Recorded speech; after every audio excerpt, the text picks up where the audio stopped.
Good evening. Welcome to Public Forum. BRICS countries that include Brazil, Russia, India, China and South Africa are among the fastest growing economies in the world with tremendous potential. BRICS 2013 decided to launch a development bank to finance infrastructure projects and to create $100 billion contingency fund to tackle any financial crisis in emerging economies, in what is being seen as a major win for India's campaign to reform global financial architecture. Together, the BRICS account for 25% of global GDP and 40% of the world's population.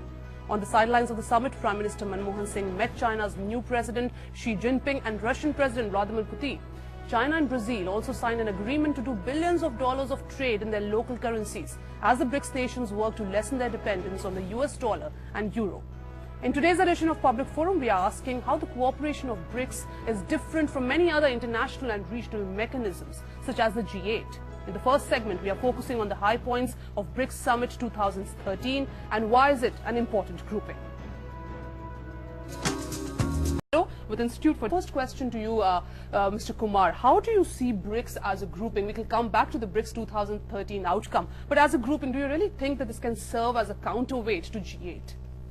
I think it's, in a way, it's quite a novel form of cooperation between developing countries, the five BRICS countries that we're talking about. Its significance lies in the fact that it is this one grouping of developing countries which has very elaborate structure and of collaboration amongst themselves, and this collaboration is geared also towards raising the profile of the developing countries, raising the interests in the global discourse, particularly in the context of the current ongoing financial crisis, right, and the discussions that are taking place, I mean, in the global discourse on the shape of the global economy to come, which is again this period of flux that we find ourselves in. A lot of minds are actually now focused as to what should be the shape of the future global economy. And that's why what you have is that we have the tradition of dialogue between the developed and developing countries been going on for quite a while. Before this, we had a G8, G5 dialogue.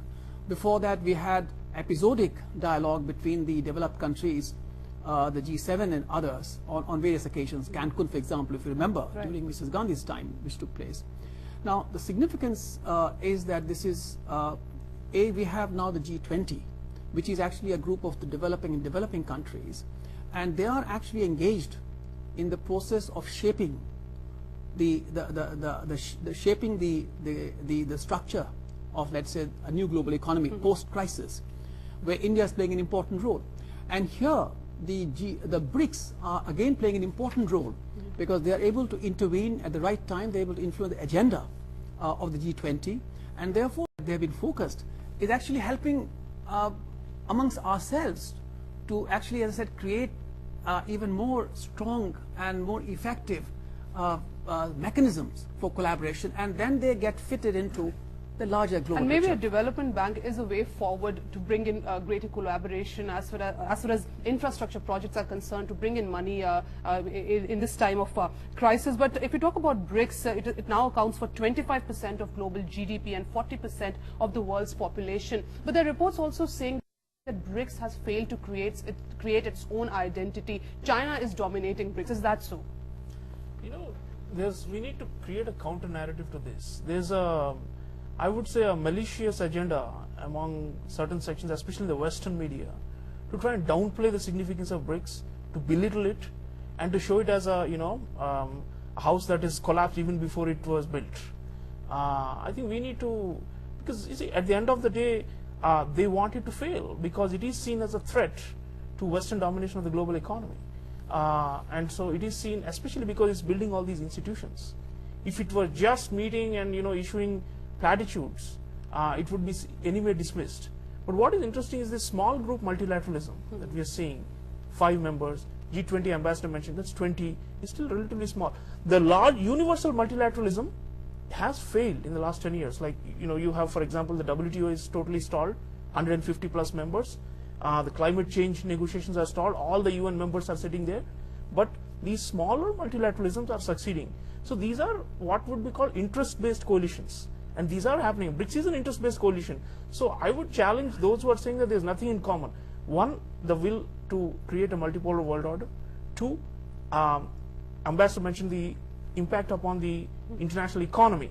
What is the model that BRICS have in common? The one model is they have relatively strong states that are not allowed banking sectors and finance, a position where they are able to bring about change, real change in the world. If we become despondent and cynical like the Western media, then there's no way, no progress. Quickly. I think it's certainly wrong to say that the BRICS have failed. In fact, the fact that this time you had 12 heads of state from Africa present there to interact with the BRICS leaders certainly is not an indication of the BRICS failing. But even if you will take into account the Los Cabos G20 summit which took place, the BRICS, for the first time, the heads of state, BRICS heads of state had met, and they actually were able to make a significant intervention in the outcome of the G20 summit. And one of the major, I would say, achievement of the BRICS actually was to strengthen the resolve of the Eurozone leaders. Because Eurozone actually at that time, even now is going through a crisis. But at that time the issue really was that people saying whether the Eurozone is worth preserving or not.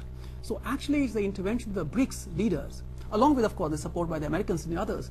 But the fact is that there was a clear intervention along with the other like-minded people, which strengthened the resolve of the European leaders to make sure that the Eurozone does not collapse.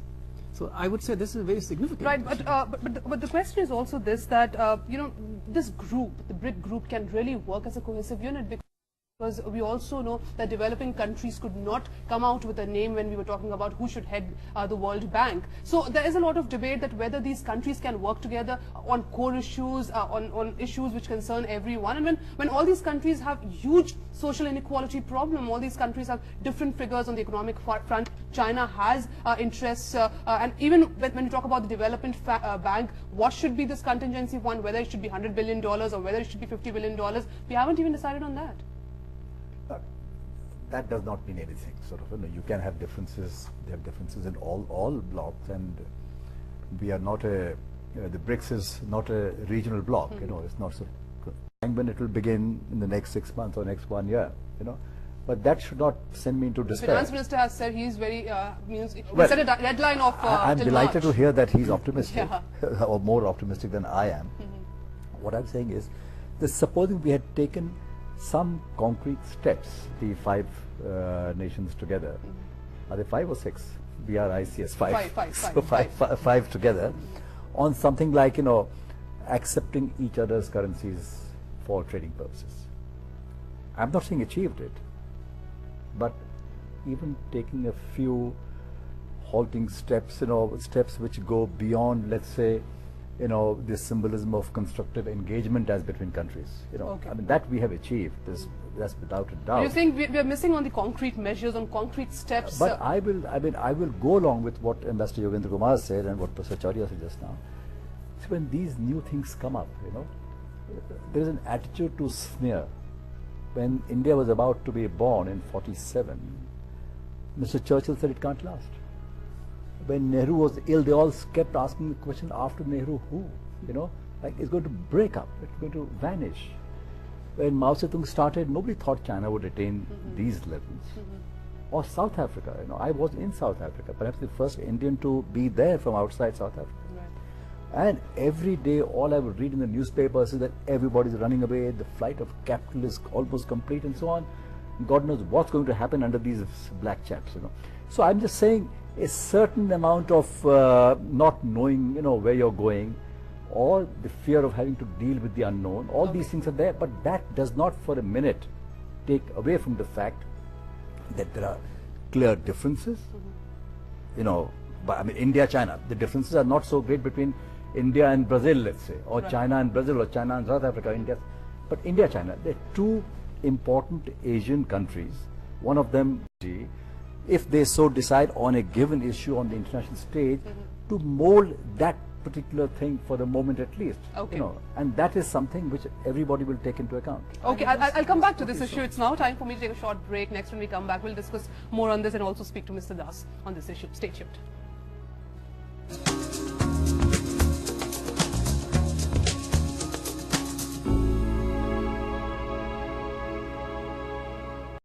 Welcome back. You're watching Public Forum. In this edition of Public Forum, we are discussing the outcome of BRICS Summit 2013.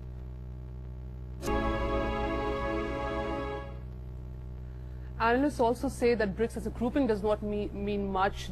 All these countries mean something individually. This is not an alliance of equal partners, but China is the dominant player. Coming to you, Mr. Das, your work is primarily in the area of Chinese studies. How do you position China in this grouping, and also when you talk about the contingency fund, when China says $100 billion and India says only $50 billion? Well, China has been one of the leading member of the grouping from the very beginning. To start with, it evolved from the RIC, Russia, India and China, right. And then it has evolved when other countries have joined. So China, considering its resources, considering its weightage and global influence, it is the most important member of the grouping, and as such it has, it will have its influence in the grouping. But China needs to be sensitive to the aspiration of the other countries, including that of India. Otherwise, unless there is a strategic understanding among all the member countries, it cannot succeed. And in fact, if you left to India and China, we have between ourselves, our relationship has been elevated to strategic level from 2005, and it was also clearly mentioned that the interests of the two countries now go beyond the bilateralism, and they should work together in multilateral forums. And as such, I think there should be greater and better coordination, at least between these two countries, because they are the two most key players in the BRICS grouping. So the better understanding and coordination between India and China will help BRICS succeed better. Okay, but there's also talk of scramble for Africa, because now the natural resources in Africa, and we also know that China and Brazil sector, both India and China together were working in energy sector. For example, when India and China have signed agreement for energy cooperation, forget about the dispute spat in the South China Sea. They are working together in Sudan, they are working together in Syria, and they are working together in far up Colombia. So I think they can, and they are successful. Sudan experience is successful, Syrian experience is very successful, and India and China together are also working in energy sector in Myanmar. So these are, the examples of how India and China together can work together. Okay, so you're saying India and China can work together, and in the Yes. grouping also, let's not talk about China trying to create, in fact there's also a saying that there's also talk of China trying to create a new economic order by its role and contribution in BRICS. But when we talk about BRICS, we're also talking about the reform of the global financial system, and the reforms which came in even in the last summit which happened in Delhi, and this is being seen with the Development Bank, this is being seen as the win of Prime Minister Manmohan Singh, who suggested that we must have a development bank. How important at this stage is the necessity of reforming the financial systems? I think it's very critical, and fortunately for all of us, there is universal recognition and realization of the fact that the Bretton Woods system actually is no longer sustainable, and that is the whole focus of G20 grouping. So here, I think the most important thing from our point of view is that because the BRICS as a grouping, we are able to actually make a better impact in shaping that agenda. So whether it is the reform the IMF and the World Bank, for example, whether it is to ensure that the priorities of lending are such that they are not at the expense of the developing and least developing countries. Surveillance system that the IMF actually has to introduce to actually monitor the stability of the various economies in the world, or reform of these economies to surpass US by 2015. So that's the potential we're talking about. BRICS at this stage and in fact International Monetary Fund earlier had said that rise of BRIC will help create global commodity boom. So these ambitions and the targets which we're talking about, do you think BRICS to some extent in the last 5 summits have really created that kind of an expectation and has met those expectations? Well, one thing is clear that when Jim O'Neill downwards, the expectation has been that BRICS will come and further capitalism and advance it, right, and further the globalization process that was going on.